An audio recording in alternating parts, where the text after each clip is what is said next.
things that you're going to need to know about coming into the clinic.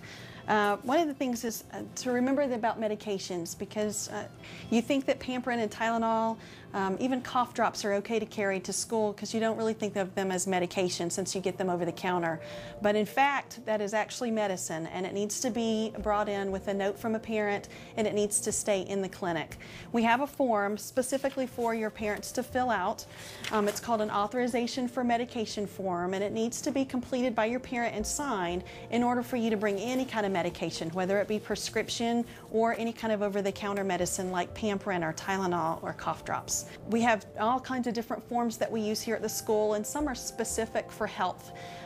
Vision and hearing forms are also available, so if your parent feels like you need to be screened for your eyes or your ears, we can do that here in the clinic as well.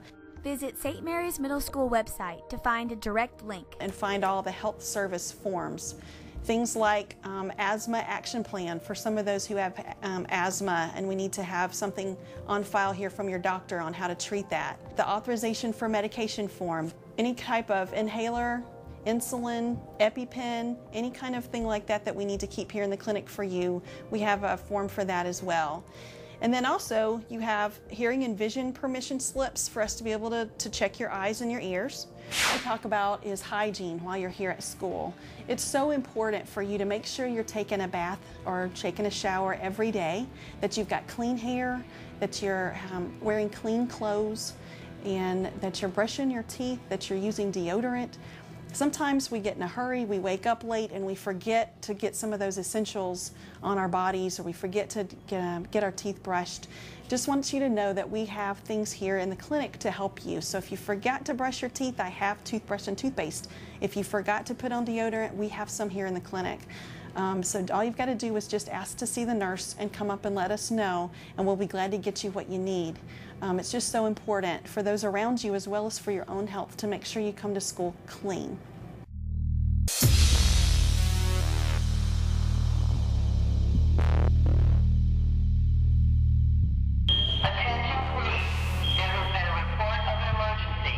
We're going to talk about fire drills. Fire drills are very, very serious, and they're very important, and it may be the very thing that saves your life at some point. Just this word right here. Write it down, right on the board.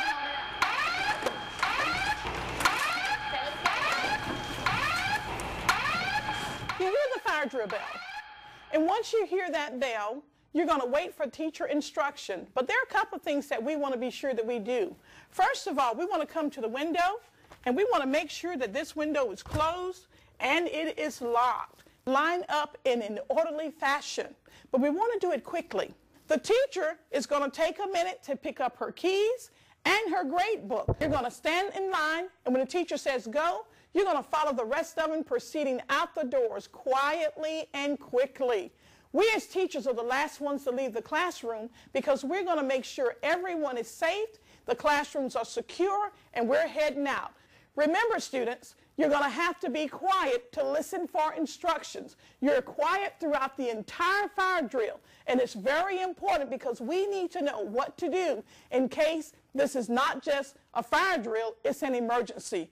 And we're going out the back door as farthest away from the building as possible, and we're going to face away from the building. The teacher's going to take roll and actually make sure every student is accounted for.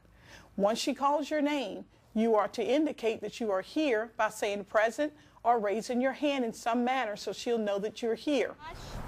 Eli, Victoria, Aaron, Alex, Hickman, Savannah. Now listen, there are going to be a lot of people calling names, so you got to listen carefully for your name being called.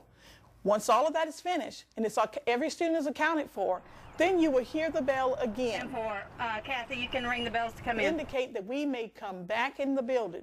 You are to proceed quietly, once again, coming in the building. So come on down the hall, go to your classrooms, and make sure you stay with your teacher because your teacher has accounted for you being present. It's very important to follow all the rules of a fire drill.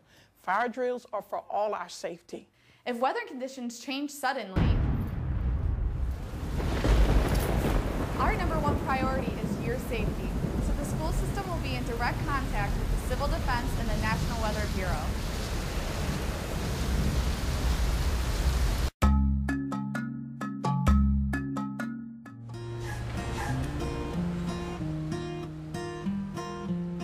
Transportation Department operates 110 school buses, runs 215 routes a day, makes 3,978 stops each day, and transports over 5,000 students daily. Our bus fleet drives more than 1.67 million miles per year. To put this in perspective, this would be like going back and forth to Atlanta 12 times a day. The rules that govern our school buses are designed primarily for the safety of our students.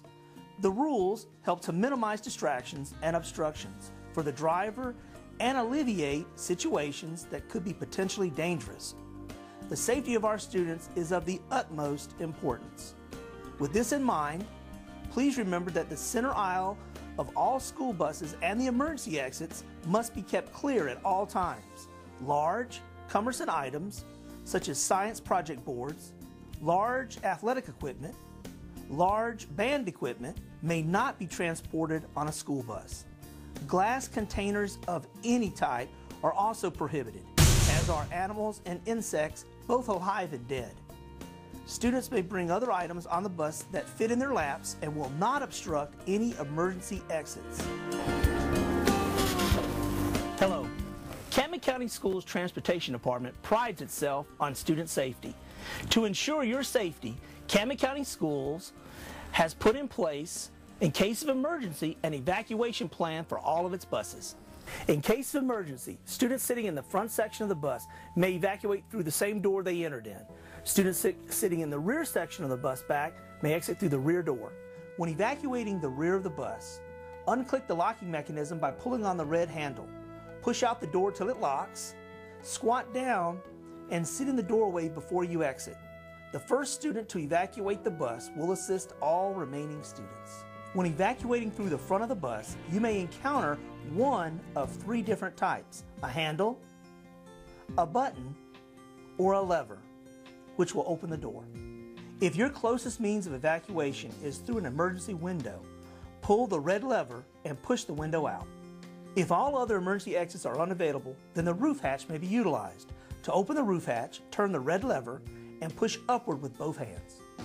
Every bus in Cameron County's transportation fleet will have an emergency evacuation plan posted at the front of the bus, a body fluid cleanup kit, a first aid kit, and also a fire extinguisher. If you have any questions or concerns about transportation, you can call me, Chad McCaskill, at the Transportation Department.